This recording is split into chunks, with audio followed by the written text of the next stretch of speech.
কেন কিছু কিছু পরিস্থিতিতে আমাদের গায়ের লোম দাঁড়িয়ে যায়, কেন কিছুক্ষণ পানিতে হাত পা ডুবিয়ে রাখলে এরকম ভাঁজ পড়ে যায়, কেন নবজাতক শিশু কাঁদলে তাদের চোখ থেকে জল পড়ে না, আর কেন কিছু মানুষের চোখের রং আলাদা আলাদা হয়। তো বন্ধুরা, এগুলো সম্পর্কে বিস্তারিত জানতে চান অথবা এরকম আরো মজার মজার ফ্যাক্ট জানতে চান, অবশ্যই আজকের ভিডিওটি শেষ পর্যন্ত দেখতে হবে। আর এখনো যারা চ্যানেলটি সাবস্ক্রাইব করেননি তারা করে দিন। 1989 সালে আমেরিকার জার্নাল অফ পাবলিক হেলথে প্রকাশিত একটি গবেষণা অনুযায়ী যারা বাঁ হাতি হয়, অর্থাৎ যারা তাদের সকল কাজ বাঁ হাত দিয়ে করে, তারা ডান হাতিদের তুলনায় প্রায় 9 মাস পিছিয়ে পড়ে। এরকম কারণ হয় এই দুনিয়ার বেশিরভাগ জিনিস ডান হাতিদের জন্য তৈরি করা হয়, যার কারণে বাঁ হাতিদের বেঁচে থাকতে বেশ সমস্যা হয় এবং বাঁ হাতিদের কোনো দুর্ঘটনা হওয়ার সম্ভাবনাও বেশি থাকে, যা থেকে তাদের মৃত্যু হতে পারে। আপনি নিশ্চয়ই জানেন যে আমাদের মস্তিষ্কই আমাদের পুরো শরীর নিয়ন্ত্রণ করে, কিন্তু আপনি কি জানেন যে অস্ত্রোপচারের সময় আমাদের মস্তিষ্ককে অর্ধেক করে আলাদা করে রেখে দেওয়া হয় এবং এতে আমাদের মস্তিষ্কের কোনো ক্ষতি হয় না এবং আমাদের ব্রেন 40 বছর পর্যন্ত ক্রমাগত বাড়তে থাকে। ইন্টারন্যাশনাল হাইপারহাইড্রোসিস সোসাইটির মতে আমাদের মানবদেহে 5 লাখ ঘাম গ্রন্থি থাকে, কিন্তু আমরা তা অনুভব করি না এবং বেশিরভাগ গ্রন্থি আমাদের পায়ের তলায়, হাতে এবং কপালে থাকে। ঘাম গ্রন্থি হলো যেখান থেকে ঘাম শরীরের বাইরে আসে এবং আমাদের পায়েই প্রায় 1,25,000 ঘাম গ্রন্থি থাকে। মজার বিষয় হচ্ছে মহিলাদের পায়ের বেশিরভাগ ঘাম গ্রন্থি বন্ধ থাকে এবং এই কারণে পুরুষদের তুলনায় মহিলাদের পা থেকে কম গন্ধ আসে এবং পুরুষদের পা থেকে বেশি গন্ধ আসে। আপনার জিভে থাকা স্বাদ গ্রহণকারী কোষের মাধ্যমে আপনি স্বাদ পেয়ে থাকেন, কিন্তু জিভ না থাকলে স্বাদ বোঝা অসম্ভব। যদি আপনি আপনার জিভ দেখে ভাবেন যে এর প্রতিটি অংশ আলাদা আলাদা স্বাদ, যেমন টক, মিষ্টি, ঝাল বুঝতে পারে, সম্প্রতি গবেষণা অনুযায়ী জিভের প্রতিটি অংশে সব ধরনের স্বাদ, টক, ঝাল, মিষ্টি ইত্যাদি বুঝতে পারে। এবং আমরা আপনাকে বলি পুরুষের জিভের আকার 3.3 ইঞ্চি এবং মহিলার জিভের আকার 3.1 ইঞ্চি হয়। আমাদের ঠোঁট শরীরের সবচেয়ে সংবেদনশীল অংশ, কিন্তু ঠোঁটের পেছনে মাসেটার নামের একটি পেশি থাকে যা আমাদের খাবার চিবোতে সাহায্য করে, আর এই পেশি এত শক্তিশালী হয় যে এর সাহায্যে আমরা 90 কেজি পর্যন্ত ওজন তুলতে পারি। বন্ধুরা, আপনি কি কখনো ভেবে দেখেছেন যারা ক্যান্সারের রোগী হয় তারা তাদের চুল কেটে ফেলে? আচ্ছা, তারা নিজেরা এমনটি করে না। ক্যান্সারের চিকিৎসার জন্য কেমোথেরাপি ব্যবহার করা হয়, যার পার্শ্ব প্রতিক্রিয়ায় মানুষের চুল পড়তে শুরু করে। যাই হোক, একজন সুস্থ মানুষের চুল প্রতিদিন 0.03 সেন্টিমিটার পর্যন্ত বাড়ে, আর মানব দেহের প্রায় সব চুলের ফলিকল মায়ের গর্ভেই তৈরি হয়। বন্ধুরা, আপনি কি জানেন যে আমাদের মস্তিষ্ক আমাদের শরীরের ওজনের মাত্র 2% হয়, কিন্তু তা একাই 30% অক্সিজেন খরচ করে। যেহেতু আমাদের মস্তিষ্কই আমাদের পুরো শরীর নিয়ন্ত্রণ করে, তাই এর ভেতরে বেশি শক্তির প্রয়োজন হয়, আর এই কারণেই এটি অনেক বেশি অক্সিজেনও খরচ করে। মানুষ হোক বা প্রাণী, বেঁচে থাকার জন্য তাদের খাবার খাওয়া খুবই জরুরি, কিন্তু আপনি কি কখনো ভেবে দেখেছেন যে আমরা আমাদের পুরো জীবনে কতটা খাবার খেয়ে ফেলি? আচ্ছা, বিজ্ঞানীরা এই গবেষণা করেছেন যে যার মাধ্যমে এটি প্রমাণিত যে একজন গড় সুস্থ মানুষ 70 বছর পর্যন্ত প্রায় 30,000 কেজি পর্যন্ত খাবার খেয়ে ফেলে।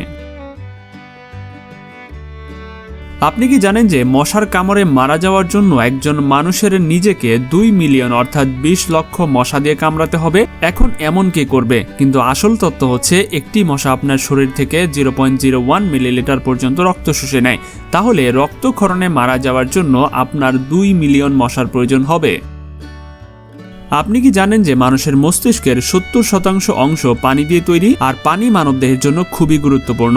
যখন আপনার শরীরে পানির ঘাটতি আপনার শরীরের ওজনের 1%-এর সমান হয়, তখন আপনি তৃষ্ণার্ত বোধ করেন। অর্থাৎ যদি আপনার ওজন 50 কেজি হয়, তবে আপনার শরীরে যদি 5 লিটারের কম পানি থাকে, তবে আপনি খুব তৃষ্ণা অনুভব করবেন। আর যদি এই ঘাটতি 10% পর্যন্ত চলে যায়, তবে পানির অভাবে আপনার মৃত্যু হতে পারে। আপনার ফিঙ্গারপ্রিন্ট আপনার সবচেয়ে অনন্য জিনিস। আপনার আঙ্গুলে যে রেখাগুলো, তা এই দুনিয়ার আর কোনো মানুষের ভিতরে নেই। আপনার যদি যমজ ভাই বোনও থাকে, তবুও তাদের ফিঙ্গারপ্রিন্ট আলাদা হবে। কিন্তু আপনি কি জানেন যে আপনার আঙ্গুলের মতো আপনার জীবও খুবই অনন্য? যদি আপনি আপনার জীবের প্রিন্ট নেন, তবে সেটাও এই দুনিয়ার কারো না কারোর সাথে মিলবেই না। এখন দেখি সেই দিন কখন আসে যখন আমরা সবাই আমাদের ফোন জিভ দিয়ে আনলক করব।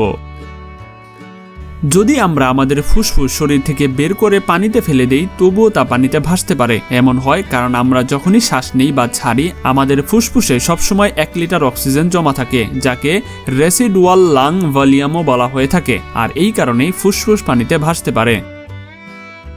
বন্ধুরা, আপনি যদি গভীর ঘুমে থাকেন এবং আপনার নাকের কাছে একটি দুর্গন্ধযুক্ত জিনিস রাখা হয় বা আপনাকে খুব সুন্দর কোনো সুগন্ধ শুঁকতে দেওয়া হয়, তাহলে আপনি কি জেগে যাবেন? আচ্ছা, নিউ ইয়র্কের ব্রাউন ইউনিভার্সিটিতে করা একটি গবেষণায় ঘুমন্ত মানুষকে নাড়িয়ে শোরগোল করে এবং চোখে আলো ফেলে জাগানোর চেষ্টা করা হলে সবাই জেগে গিয়েছিল। কিন্তু যখন তাদের নাকের কাছে কোনো জিনিস রেখে গন্ধ শুকানো হলো, তখন তাদের মধ্যে কেউই জাগলো না। একটি শিশু যখন জন্ম নেয় তখন তার দেহে 1 কাপের সমান রক্ত থাকে, আর শিশুরা কাঁদলেও তাদের চোখ থেকে জল বের হয় না। এর কারণ হচ্ছে তাদের টিয়ার ডাক্টস অর্থাৎ অশ্রুনালী তখনও বিকশিত হচ্ছে। আর আপনারা কি জানেন যে মানুষের নাক এবং কান শৈশব থেকে মৃত্যু পর্যন্ত বাড়তে থাকে? এই কারণেই মানুষের মুখ বয়সের সাথে সাথে পরিবর্তিত হতে দেখা যায়। আপনি লক্ষ্য করতে পারেন যে যখন আপনি দীর্ঘ সময় পানিতে থাকেন তখন আপনার হাত এবং পায়ের আঙ্গুলে অদ্ভুত ভাঁজ পড়ে যায়। কিন্তু আপনি কি কখনো ভেবে দেখেছেন এগুলো কেন হয় এবং এটি কি উপকার নাকি ক্ষতি? যুক্তরাজ্যের একটি বিশ্ববিদ্যালয় বিজ্ঞানীরা এই বিষয়ে গবেষণা করে বলেছিলেন যে এই ভাঁজগুলো আসলে খুব কাজের হয়। যখন আমাদের হাত পা ভেজা থাকে তখন এই ভাঁজগুলো আমাদের কোনো জিনিস ধরতে সাহায্য করে। যদি এই ভাঁজ না পড়ে তবে আমরা আমাদের হাত দিয়ে কোনো জিনিস ভালোমতো ধরতেই পারবো না। বন্ধুরা, একজন মানুষ তার জীবনে 1,60,000 কিলোমিটার পর্যন্ত হাঁটে। এতটাই একজন মানুষ পুরো পৃথিবী 4 বার ঘুরে আসতে পারে। আর হাঁটা আমাদের স্বাস্থ্যের জন্য খুবই ভালো। ক্যান্সার রিসার্চ উইকের মতে প্রতিদিন মাত্র 30 মিনিট হাঁটলে আপনার শরীরে কম চর্বি জমে এবং আপনি ফিট থাকেন। তো এখন আপনারা কমেন্টে জানান আপনারা প্রতিদিন কে কে 30 মিনিট হাঁটেন নিয়মিত। বেশিরভাগ পুরুষের তুলনায় মহিলারা রং বেশি দেখতে পায়, অন্যদিকে পুরুষরা কিছু রঙই দেখতে পায়। আর পুরুষদের একই রঙে আলাদা আলাদা শেড চিনতেও সমস্যা হয়। বর্ণান্ধ হবার সম্ভাবনা পুরুষদের মধ্যেই বেশি থাকে। এই জন্য একজন গড় মহিলা 1 মিনিটে 18 থেকে 20 বার চোখের পলক ফেলে, অন্যদিকে একজন পুরুষ মাত্র 11 থেকে 12 বার পলক ফেলে। মানুষের হৃৎপিণ্ড একটি খুবই শক্তিশালী অঙ্গ যা জন্ম থেকে মৃত্যু পর্যন্ত সবসময় কাজ করে এবং 1 সেকেন্ডের জন্য থামে না। পুরুষদের তুলনায় মহিলাদের হৃৎপিণ্ড দ্রুত স্পন্দিত হয়। মানুষের হৃৎপিণ্ড একদিনে 9,000 লিটার পর্যন্ত রক্ত পাম্প করে। আর হৃৎপিণ্ড থেকে এত চাপ তৈরি হয় যে এটি চাইলে আমাদের রক্তকে 30 ফুট উচ্চতায় ছুঁড়ে মারতে পারে। প্রায়শই শীত লাগলে, গান শুনলে, হরর মুভি দেখলে, দ্রুত গাড়িতে গাড়ি চালালে বা ভয় পেলে আমাদের গায়ের লোম দাঁড়িয়ে যায়। আপনি কি কখনো ভেবে দেখেছেন আমাদের কেন এভাবে গায়ের লোম দাঁড়িয়ে যায়? এই পুরো খেলাটা আমাদের শরীরের লোমের নিচে থাকা ছোট পেশির কাজ। কোনো তীব্র শরীরবৃত্তীয় ক্রিয়াকলাপের সময় যেমন ভয়, উত্তেজনা, তীব্র অনুভূতি বা শীত লাগলে আমাদের শরীর অ্যাড্রিনালিন হরমোন নিঃসৃত হয়। এই হরমোন আপনার ত্বকে থাকা অ্যারেক্টর পিলি নামের পেশিকে সংকুচিত হবার নির্দেশ দেয়। এই পেশি সংকুচিত হলে চুলের ফলিকলও এর সাথে সংকুচিত হয়, আর এর ফলে এর ভেতরে থাকা লোমটিকে সোজা অবস্থানে নিয়ে আসে।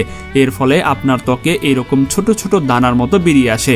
এগুলোকে গুজবাম্পস অর্থাৎ লোম দাঁড়িয়ে যাওয়া বিষয়টিও বলা যেতে পারে। আপনি কি কখনো ভেবেছেন যে কিছু মানুষের চোখের রং কখনো বাদামি হয়, কারো সবুজ আবার কারো নীল? কিন্তু এমন কেন হয়? একটি শব্দে এর উত্তর হচ্ছে মেলানিন, যার একই কারণ চামড়ার রঙের পেছনেও থাকে। যাদের ত্বকে মেলানিন বেশি থাকে তাদের ত্বকের রং বেশি গাঢ় হয়। এখন চোখের যে অংশে আলো পড়ে তাকে আমরা আইরিশ বলি।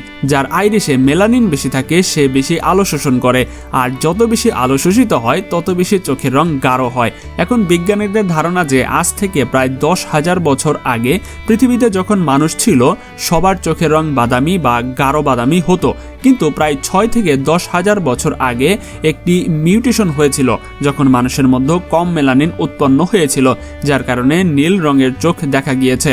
আর যখন সেই পূর্বপুরুষ প্রজনন করলো তখন আজকের দিনে যত মানুষের চোখের রং নীল হয় তাদের সবার একটি একক সাধারণ পূর্বপুরুষ আছে, অর্থাৎ একই পূর্বপুরুষ। নীল চোখ ছাড়া কিছু মানুষের চোখ হ্যাজেল এবং সবুজ রঙেরও হয়, যা খুবই বিরল।